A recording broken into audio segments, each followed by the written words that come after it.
Dzisiaj będzie lekcja języka włoskiego. Tak.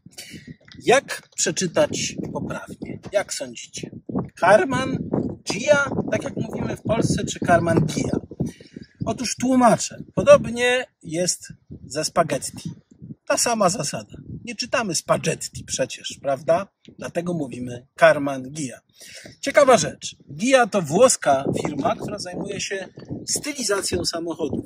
Właściwie kiedyś się zajmowała, bo dzisiaj jest to dawno kupiona marka, aktualnie w posiadaniu Forda, który najlepsze swoje samochody opatruje taką właśnie nazwą.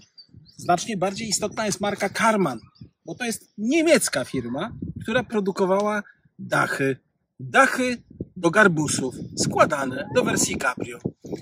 Ale ktoś był bardzo ambitny i postanowili stworzyć samochód, który będzie garbusem, ale takim trochę luksusowym. Powstało takie coupé, a później również samochód w wersji cabrio. Karman Gia, nie Karman Gia. Niektórzy powiedzą, że ten samochód przypomina Porsche. I to bardzo dobre skojarzenie. Mniej więcej ten sam czas produkcji, ale ten samochód był znacznie tańszy. No, tak pozostało do dzisiaj. Przypominam, pod spodem jest Volkswagen Garbus, czyli tu mamy bagażnik, tu mamy koło zapasowe, tu mamy zbiornik paliwa, fantastyczny, trochę jak z wyścigów samochodowych, a z tyłu mamy silnik. Proszę bardzo. 4-cylindrowy, chłodzony powietrzem, klasyka gatunku i mniej więcej 60-65 koni. Wystarczy, żeby pojechać 100 km na godzinę. No może 120.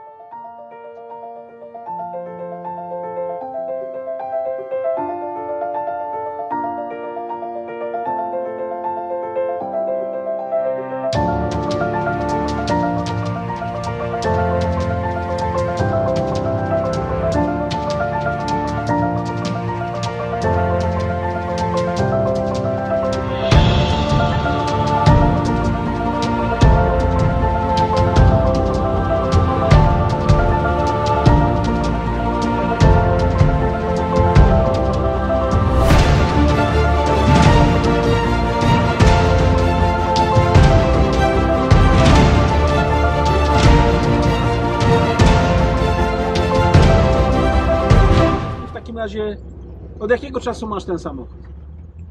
Od maja zeszłego roku. Dobra, mamy w takim razie samochód, który przyjechał do nas pewnie z Ameryki, bo Karmany przyjeżdżają głównie z Ameryki, bo one tam nie gniją. Te, które były tutaj, pewnie są przegniłe, nie istnieją.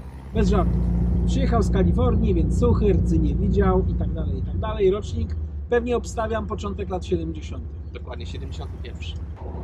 A opowiedz, jaka to była historia. Najpierw był kontener. Nawet nie, ja go nie sprowadzałem bezpośrednio ze Stanów, tylko kupiłem go już w Polsce od osoby, która go sprowadziła ze Stanów. Czyli nie było kontenera. Dobra. Nie. Ale był w jakim stanie? Bo lakier jest, dotykam, gładziutki. Wydaje się, że nowy. Nowy, wszystko było poprawiane. Jak go kupiłem, to był mój pierwszy samochód klasyczny i nie za bardzo się na tym znałem. Trochę się porwałem z motyką na słońce. Nie mam zielonego pojęcia, z czym to się je, ile to będzie mnie kosztowało, czy będę miał części, czy nie ma części,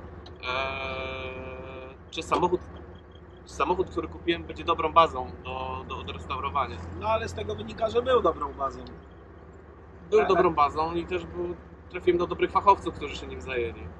Czyli trzeba mieć pana mechanika, pana Henia, pana Zdzisia albo kogoś tam, wszystko jedno, żeby się przekonać, co to jest prawdziwa motoryzacja, cieszyć się nią. To jest oryginalny kolor tego samochodu.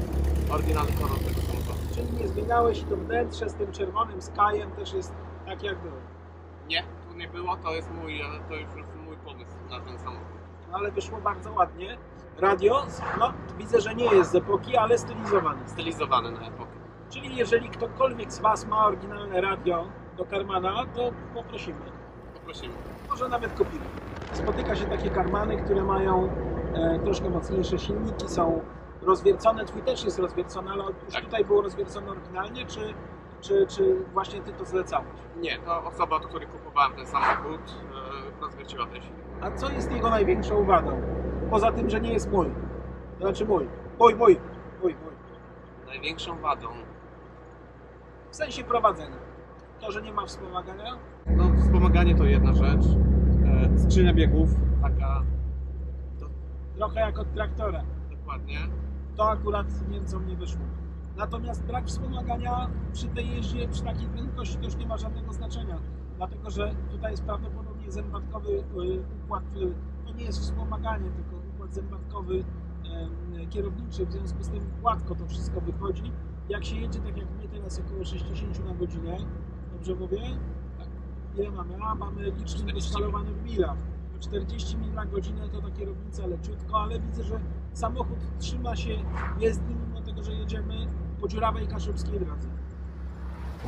Jest kilka takich dosyć zabawnych rozwiązań, których dzisiaj w samochodach już nie ma. Na przykład to, że trzeba samemu cofnąć kierunkowskaz. A jak działają wycieraczki? Próbowałeś jazdy w deszczu? Próbowałem. Jak było? Szybko.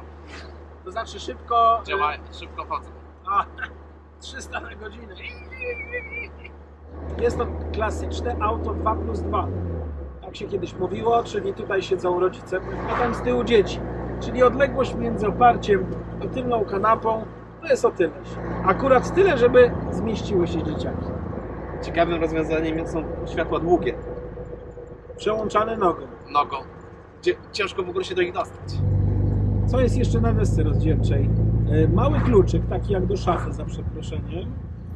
I w czasie jazdy można go wyjąć. O, dobra. To teraz, słuchajcie, zrobimy tak. Nie no, dobra, żartowanie. Ale kluczyk rzeczywiście można wyjąć, do tego mamy zegar, temperaturę oleju, co tam jeszcze jest? Koniec, ale mamy światła awaryjne. Tak. Działają. To ważna informacja. Ale zobacz, patrz, to jest porównanie. Tyle samo kosztuje ten samochód, co taka kretyńska Toyota, ale jednak ten ma duszę. Ten ma duszę, dlatego jak jedziesz, każdy zwróci uwagę. No właśnie, bo jest piękny. Rzeczywiście, jeśli chodzi o sylwetkę taką przyczajoną tego samochodu, rzeczywiście to się udało. Samochód jest ponadczasowy. Szkoda, że nie jest produkowany z mocniejszym silnikiem, z lepszymi hamulcami, no przede wszystkim chyba z lepszym zawieszeniem, co? Mogłoby być to wszystko lepsze, aczkolwiek i tak to wszystko ma swój urok.